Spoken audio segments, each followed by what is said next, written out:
и покрај јавно изразената волја за отворениот разговор, изноѓање на решенијата, како и искажаниот став за неодбивање на синдикалните предлози и јавно упатената покана за заедничка средба од страна на раководството на Министерството за внатрешни работи, истата не се реализира.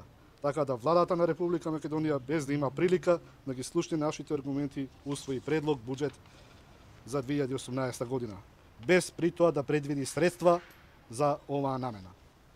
Ваквиот игнорантен однос нема да го поколеба македонскиот полициски синдикат во барањето за реализација на договореното согласување.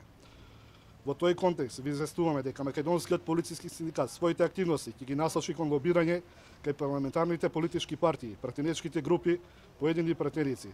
Со тоа уште еднаш потврдувајќи определбата овој проблем да го реши институциите на системот со водење на диалог.